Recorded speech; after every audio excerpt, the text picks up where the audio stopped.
welcome back to Way or No Way, and we've reached the final level in our look in the Double Dragon comic book miniseries. For a recap on past events, let me put it to you this way. Why are you watching this one without watching the first two? Okay, that's not fair of me.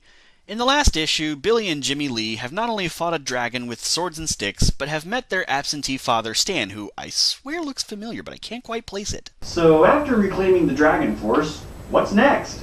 Let's find out in issues number 5 and number 6. It should be noted that the writer from the previous issues, Dwayne McDuffie, has been replaced with Casada yes-man Tom Brevoort. So if Billy or Jimmy start making Faustian pacts left and right, you'll know who to blame. The issue opens explaining that the walls to Oligopolis Maximum Security Prison were damaged in the Double Dragon's fight with the living dragon statue, and the prisoners were escaping. And so the only people who could stop this madness were 2 men, a woman, and Stan Lee over here. Oh my god, I just put it together! Billy and Jimmy Lee? Stan Lee? Ugh.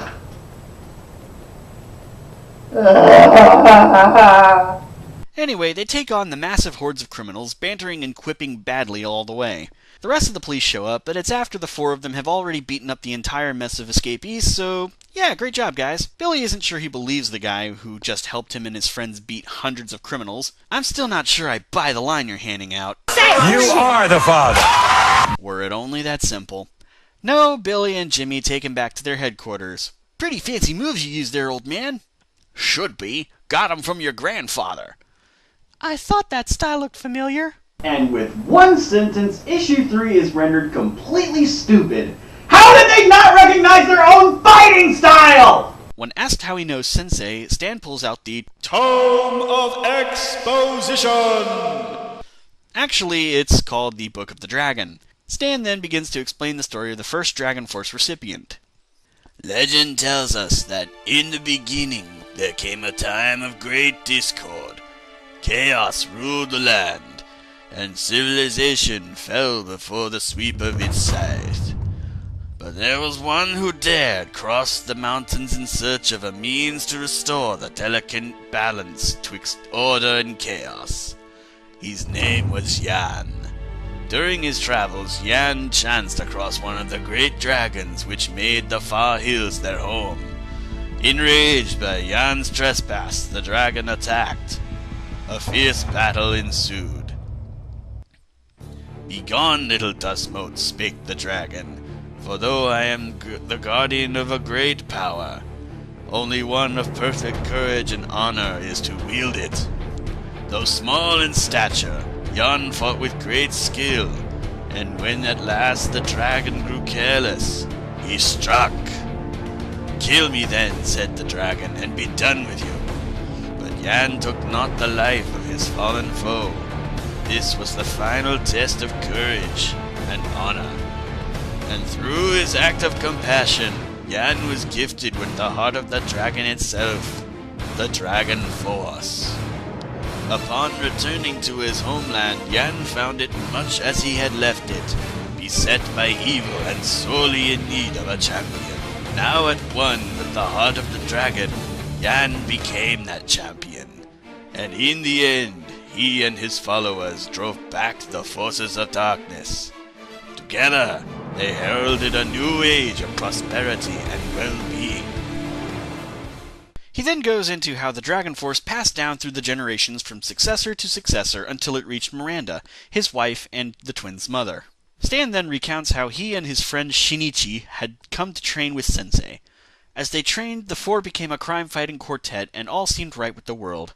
That is, until sexual tension eventually reared its ugly head when Miranda and Stan fell in love. Shinichi, taking this about as well as you'd expect, begins to hear the dark side of the Force. I'm not even kidding here. It outright states that the negative side of the Dragon Force tells Shinichi to betray them. If you're wondering that they'll try and tie this kind of thing in together with Marion, Billy, and Jimmy, you're wasting your time. They don't. And betray them he does, turning into shadow tentacles and trying to murder Miranda while she gives birth to Billy and Jimmy, a time when she is the most vulnerable. Trying to save the boys, she transfers part of the Dragon Force to the twins and gives the rest to her father, Sensei. With retribution in mind, Sensei uses the Dragon Force to find the killer's hideout, and what do you know, it works like a GPS system too. Is there nothing the Dragon Force can't do? Seriously, is there? Being the husband, Stan wants dibs. Stan gets his ass handed to him. Sensei steps up and beats Shinichi near to death, almost giving in to the dark side of the Force. Again, not kidding with this. This is a clear parallel between Luke's near murder of Vader. Anyway, Sensei and Stan leave Shinichi on the floor, beaten but alive. Because that never comes back to bite anybody in the ass in real life. Sensei uses the Dragon Force to summon the dragon statue to house the Force until the rightful wielders can grow past puberty. So now it can create statues? The Dragon Force has elemental powers too? What is even the hell with this? Stan, wanting to forget everything that being a dragon warrior has taken from him, decides to leave the boys in Sensei's care and abandons them. What a guy! Jimmy promptly asks why he's come back, and Stan says that Sensei told him it's better to remember. But we see that watching them from a crystal ball is Shinichi, now known as Nightfall. What a twist! Shinichi then tells the audience that the dark side of the Dragon Force began possessing him like Venom's symbiote, telling him to take over the world. Of course! Now that my former friend has returned, my ascension to the throne of chaos may begin in earnest. Why? Why wait? You had all this power given to you, and you just sit on your thumbs until some drifter comes back into town? Not to mention you could have found Sensei, killed him and the kids, and took the place over with your dark and terrible powers. You suck, Nightfall! You suck hard! Shinichi then calls in two more mini-bosses, Overthrow and Undertaker. Of course not that one, damn it!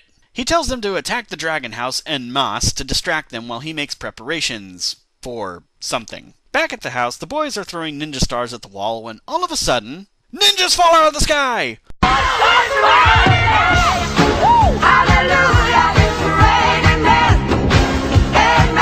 The ninjas grapple and try to subdue Billy and Jimmy before they can touch and transform, but they lock hands, causing yet another patty cake explosion. Then we see Overthrow and Undertaker join the fight and engage in some wince-inducing banter. Fool, do you not realize that the war is already over? Only this battle remains, and it is as good as done! Perhaps, but the outcome may not be as you think. Reginald! I disagree! The twins beat up the mini-bosses, and the ninjas seem out of it until the house starts to shake. They all take a flying leap out of the window and run from the house as it explodes. They turn to see Nightfall standing in the burning wreckage. In the last page of the comic, Nightfall stands among the flames, clutching a crystal ball, carrying the soul of Miranda, Billy and Jimmy's mother. The sixth and final issue picks up where this leaves off, giving a backstory of the last 3 issues. However, it tells us that the Nightfall we saw at the end of the last issue was a hologram, and this wasn't stated before, so that was just kind of thrown in there. But then it shifts automatically to the 4 heroes fighting an army of bad guys in the streets. Looks like Nightfall's called up every bargain basement hood in town! Hello, I'd like to speak to the leader of the Master Manglers. What? He's in Mexico? On a wrestling tour? Ah, damn. Well, tell him I said vaya con Dios.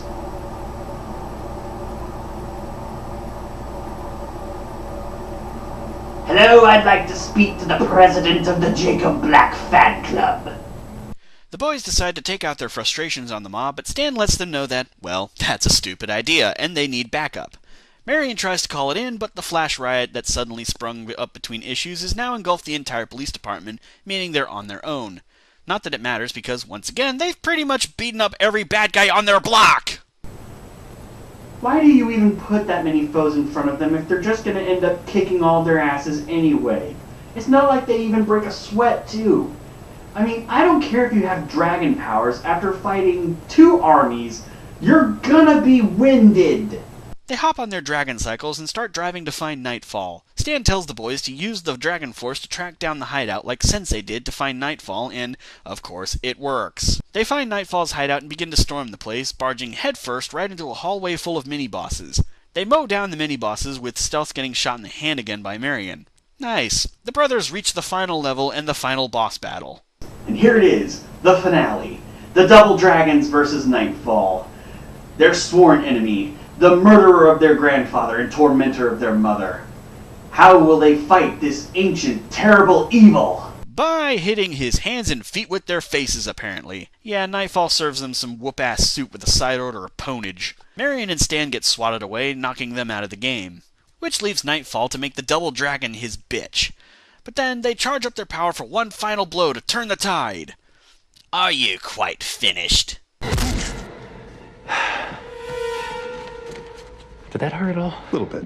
Nightfall leaves the boys laying and begins to gloat on his victory, but the boys then get the bright idea to smash the orb containing Miranda's soul. Well, it's a good thing it didn't just condemn her to hell, or Nightfall would have predicted such a move and took precautions to make sure no one could break the crystal ball. You are made of stupid. Miranda pulls a Patrick Swayze on Marion, possessing her. With Miranda, the twins use the Dragon Force to contain Nightfall inside another dragon statue, which ends the game. I mean the fight. After Miranda says goodbye to Stan and the boys, she ascends into the sky, leaving Marion behind. So, how do our heroes celebrate? By more bickering. That's right. They argue over who gets to date Marion again, and Stan face palms at the whole thing, saying that this is what started the whole mess in the first place. The end. Double Dragon is a woefully missed opportunity for Marvel, in my opinion. The art's decent, but the story likes to jump in the middle of things and gives more in the way of exposition and backstory. In my opinion, this could have worked better as a maxi series. Another thing I would have done is taken out the futuristic and mystical elements of the story. These guys practically have the same powers as Iron Fist, a well-established Marvel martial arts superhero. If it had been more like the game, two guys fighting to save a girl from a street gang, it might have been better in my opinion. It's good for a time killer and for the fight scenes, so I'm going to give it a way on this one, but there's very little else to recommend about it. What the hell? Won't need this. Okay, who could it be that... Holy Oh, great. How am I gonna get out of this? Dante? Writer's block? What the hell are you doing here? I don't know. What's with the player too? Apparently you're here to help me fight this army. What is this army of sprites doing here? I might have done a review of Marvel Comics' Double Dragon. And they're here because of that. Well, they're here because I beat up some of their friends in the first episode. Ah, got it. Yeah, revenge. Revenge, Double Dragon 2, The Revenge. Was Yeah. that the best game of the series? I don't know. No, well, doesn't matter. We just gotta take them down. Yeah, pretty much. 1, 2, 3, 4, 5, 6, 7, 8, 9, 10, 11, 12, 13, 14, 15, 16. That's a little more than even I'm capable of without some help. Time for some good old-fashioned cheat codes. Sounds good to me.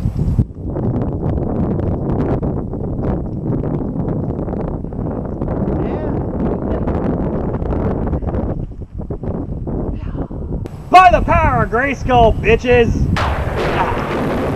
You got your weapon that Got isn't it. available in the game? Yep. And I got my weapon that, for the sake of continuity, is not available in the game, but was in the comic book. So we're good.